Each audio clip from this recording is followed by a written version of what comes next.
3 kilogram menjadi 12 kilogram. Memang benar program ini sudah tua, 18 tahun sejak 2007, zaman era Susilo Bambang Yudhoyono. Kebocoran atau penyalahgunaan subsidi uang rakyat ini bukan ada di tingkat pengecer, namun lebih pada tingkat yang lebih hulu, di agen atau di pangkalan begitu. Yang itu mestinya negara hadir untuk menegakkan hukum. Oleh karena itu, atas nama pedagang kaki lima, atas nama rakyat kecil, dan atas nama asosiasi di tanah air, 2 hari ini Mbak Sally saya menerima banyak laporan. Tentunya saya harus menyampaikan secara terbuka bahwa kawan-kawan dari seluruh Indonesia, PKL UMKM dan asosiasi mengucapkan terima kasih dan apresiasi kepada Presiden Prabowo yang membolehkan kembali pengecer menjual melon 3 kg. Kemudian yang kedua. Halo, Assalamualaikum warahmatullahi wabarakatuh. Kembali lagi di channel Blog. Terima kasih sobat sudah hadir di video ini. Bagaimana kabarnya sobat? Semoga sobat selalu sehat, selalu melindungi Allah, dan selalu diberi rezeki yang berkah berlimpah. Amin ya Allah ya Rabbal. Di kesempatan kali ini kita akan mengulas ya tentang masalah gas.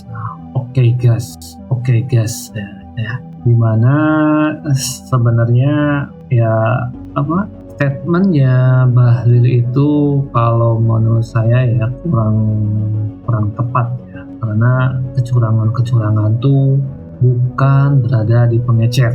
Yang setahu saya itu pengecer itu ya di warung-warung dekat rumah paling banyak itu ya 10-15 tabung gitu ya, dan itu pun kayak kemarin nggak isi semua karena katanya dapat jatah harus berapa gitu, nggak banyak gitu. Makanya lucu ada statement bilang bahwa untuk apa pengecer beli 30 tabung. Nah ini yang mestinya harus diperketat. Untuk apa ini gitu, diperuntukkan untuk apa. Dan ya kalau bisa kayak bensin ya, dulu pengecer bensin dia punya surat izinnya ya. Nah seharusnya gas juga kayak gitu. Dan kerugian tuh ya bukan di pengecer, seharusnya yang harus diawasi itu dari pendistribusian ya, dari SPBE, didistribusikan ke distributor, dari distributor ke agen. Nah itu yang harus ada pengawasan ketat, karena kita nggak tahu begitu misalnya dikirim dari SPBE ke agen ke pangkalan, nanti ada yang dikirim kemana ya, tadi yang bisa aja dilakukan suatu sindikat oplos gitu ya, dimana tabung 3 kilo yang murah dioplos ke tabung yang besar yang non subsidi dan dijual lebih untung pastinya. Nah ini yang harus menjadi pengawasan yang ketat, dan ini nggak mungkin ada di pengecer.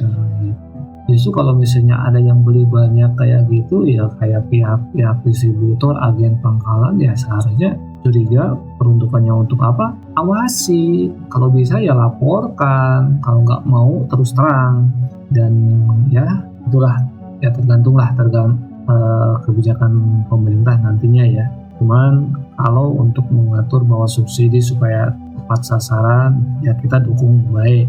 Cuman caranya ya harus baik. Tapi benarkah kecurangan itu ada di pengecer?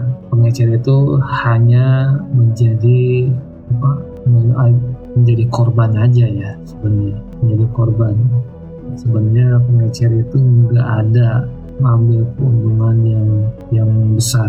Justru kadang tidak sedikit ya ada orang agen banyak kayak gitu, kadang harganya di atas enaknya dia ada gitu. Alasannya misalnya pengirimannya kurang atau apa, akhirnya harganya dinaikin sedikit. So ada yang kayak gitu, cuman karena masyarakat butuh, masyarakat gak mau ribet, ya udah dibeli gitu.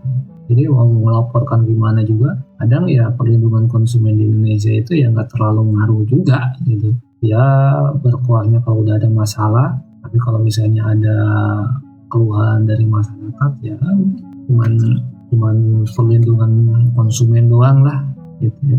Kalau udah besar baru turun. Kalau misalnya hal-hal kecil kayak gitu terus nggak ada laporan ya nggak ada tindakan juga gitu.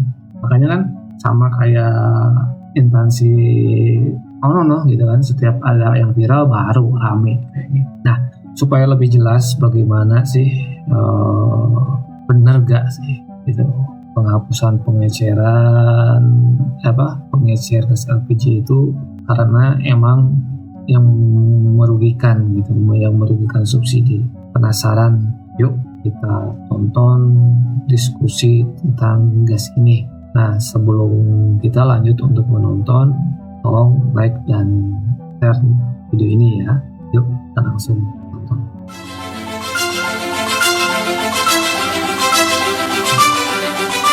Aturan Kementerian ESDM yang melarang pengecer menjual LPG mulai 1 Februari 2025 menimbulkan polemik di masyarakat.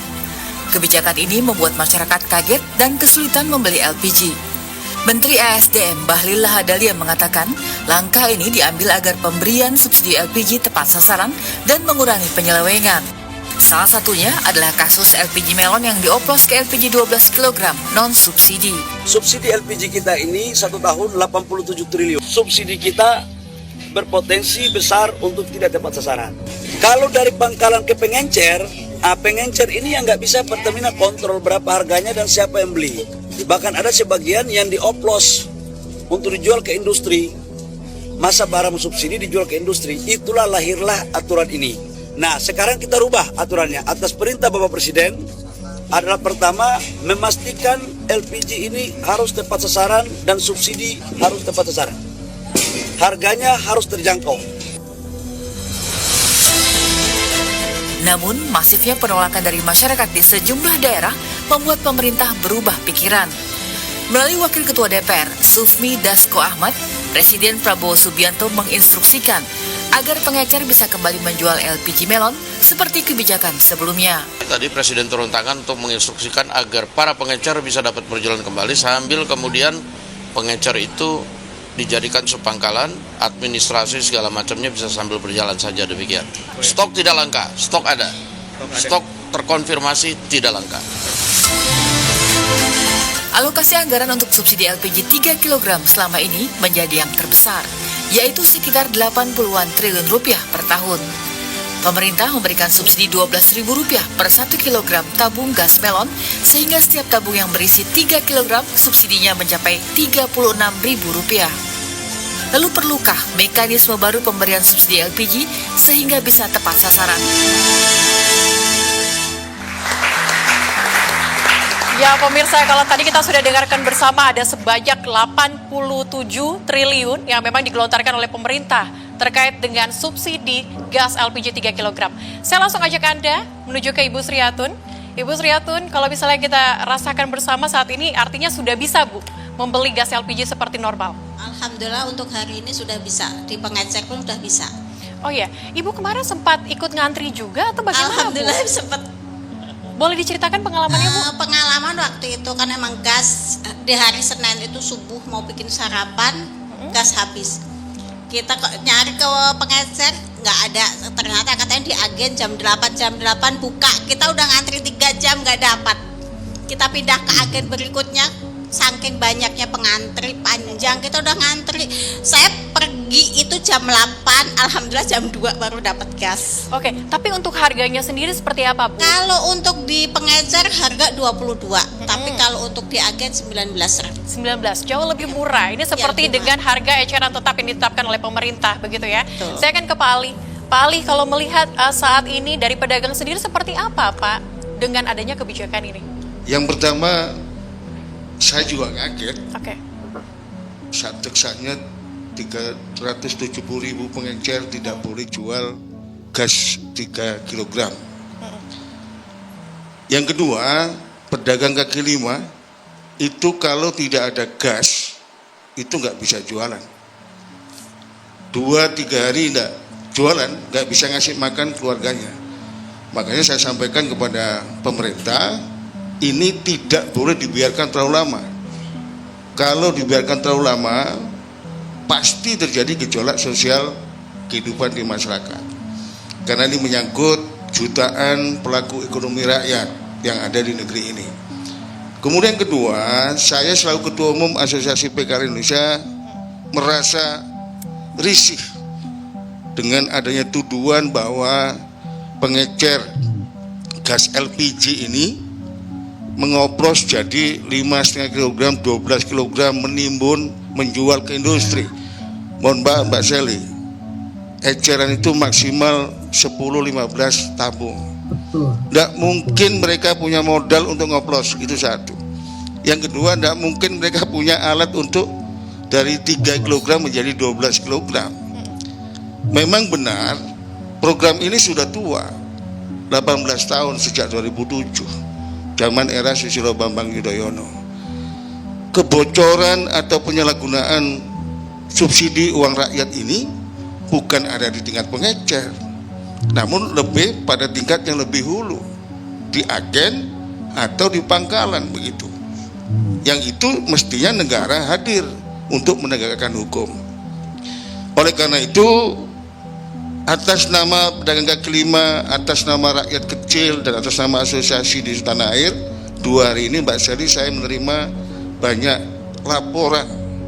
Tentunya saya harus menyampaikan secara terbuka bahwa kawan-kawan dari seluruh Indonesia, PKL UMKM dan asosiasi mengucapkan terima kasih dan apresiasi kepada Presiden Prabowo yang membolehkan kembali pengecer menjual melon 3 kg. Kemudian yang kedua, ini masukan kepada Presiden yang akan menjadikan pengecer jadi subpangkalan. Problematiknya bukan di sini sebenarnya. Masalah utamanya itu ada di Perpres 104 tahun 2007 ya. Jadi di Perpres ini Bang Herman tidak jelas rumah tangga mana yang dapat subsidi. Harus diperjelas rumah tangga miskin, itu satu. Yang kedua, soal usaha mikro. Pak Mas Herman ini anggota DPR. Hari ini ada perubahan antara Undang-Undang Nomor 20 2008 tentang UMKM, skala mikro itu sampai 500 juta, Bang. Tapi PP Nomor 7 tahun 2021 Cipta Kerja, omset 5 miliar masih dianggap mikro. Oleh karena itu, saya mendukung sepenuhnya keinginan Presiden Prabowo untuk menjadikan pengecer jadi subpangkalan. Namun dengan syarat, satu, persyaratannya jangan dipersulit. Yang kedua, ketiga, mereka tidak mampu memenuhi persyaratan dari sisi permodalan, saya minta pemerintah turun tangan, baik itu melalui skema KUR atau non-KUR. Kemudian yang ketiga yang paling mendasar, 63 juta yang katanya Pertamina ada di MAP Pertamina itu, saya minta divalidasi. Masalah utamanya di data ini sebenarnya, di mana di situ ada 8,6 juta UMKM yang selama ini menerima subsidi ini. Yang terakhir, barang ini tidak sulit sebenarnya. Kalau pemerintah punya kemauan kuat merevisi Perpres 104 tahun 2007 dan memvalidasi data, tinggal dimasukkan ke aplikasi pemerintah, dikasih ke agen, pangkalan, subpangkalan, selesai barang ini.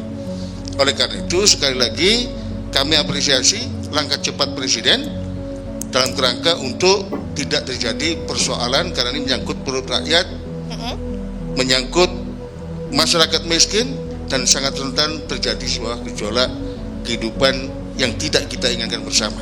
Oke, baik.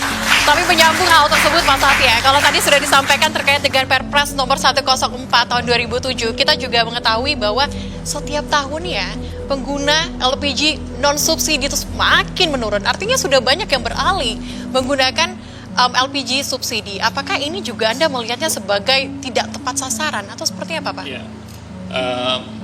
memang sebelum kita ke sana, saya juga ikut mengapresiasi yang dilakukan oleh pemerintah dalam hal ini. Karena cepat, ya, tidak terjadi chaos yang berkepanjangan dan bisa ditanggulangi.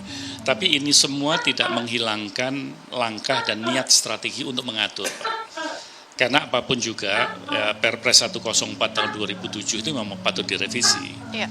Ya karena dulu kan dasarnya, jadi kalau tadi dikatakan bahwasanya apa sih kategori rumah tangga dan usaha mikro, itu dulu Pak, kategorinya adalah orang yang masih menggunakan minyak tanah. Jadi rumah tangga yang masih menggunakan minyak tanah, di LPG kan.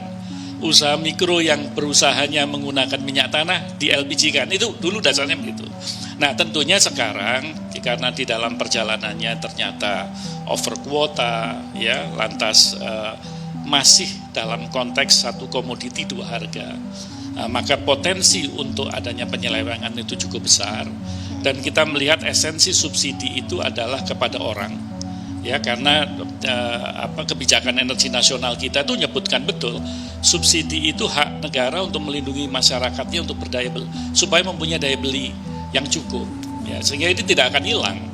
Ya subsidi itu tetap ada, dijamin oleh Undang-Undang Dasar. Nah, sehingga karena subsidi itu masih ada, maka kemana nih sebetulnya subsidinya diberikan? Diberikan kepada komoditas, sudah dicoba sampai hari ini, karena basisnya ada komoditas, atau subsidi diberikan kepada penerima manfaat. Nah, pemerintah dalam hal ini saya melihat dalam waktu ke waktu, paling kan 5 tahun belakangan sampai dengan sekarang, itu mulai mengalihkan strateginya itu adalah menuju kepada penerima manfaat. Nah, begitu strategi subsidi menuju kepada penerimaan manfaat, Perpres 104/2007 tadi menjadi tidak bisa dipakai secara sempurna. Nah, ini yang kebetulan lagi dikerjakan supaya nanti penerima manfaat itu betul-betul berbasis kepada orang. Memang data Pak, data itu kita punya 3 kementerian yang dealing dengan data ini. Dari DTKS itu Kementerian Sosial, ya ada dari Kementerian Bappenas atau Rekoksek gitu. Lantas ada dari kantor PMK. Nah itu ada overlapping juga Pak, dan juga pasti divalidasi juga oleh Kementerian UMKM. Karena siapa sih UMKM-nya, supaya data itu nanti match semuanya. Mudah-mudahan ya data nanti akan segera bisa dirilis oleh pemerintah, sehingga pada waktu kita mengalihkan kebijakan dari komoditas menuju penerima manfaat itu bisa dijalankan. Jadi ini umbrella besarnya dulu, kebijakan. Ini yang sebetulnya PR ya, walaupun kita sudah kembali normal Bu, ya tetapi nanti akan insya Allah akan lebih tepat sasaran. Nah sekarang yang diteliti lagi adalah kenapa kok jumlah subsidinya membengkak? Ya, dari 80 triliun menjadi 87 triliun tadi Pak Menteri SDM mengatakan ada pembengkakan. Nah, disinilah nanti mungkin kita bisa lanjutkan diskusinya bagaimana kita menghindari supaya pembengkakan itu tidak terjadi. Baik, nanti kita lanjutkan lagi bagaimana. Nah, itu ya sobat ya, benar kata Bapak tadi bilang bahwa ya kecurangan atau penyelewengan itu tidak mungkin ada di ngecer. Mereka dananya berapa sih modalnya gitu. Justru yang harus diawas itu yaitu dari agen dan pangkalan ya, itu yang harus diawasin tuh ya. Namanya Indonesia ya, walaupun ada izin misalnya ini, tanpa pengawasan ini ya tetap aja bisa mainin kan?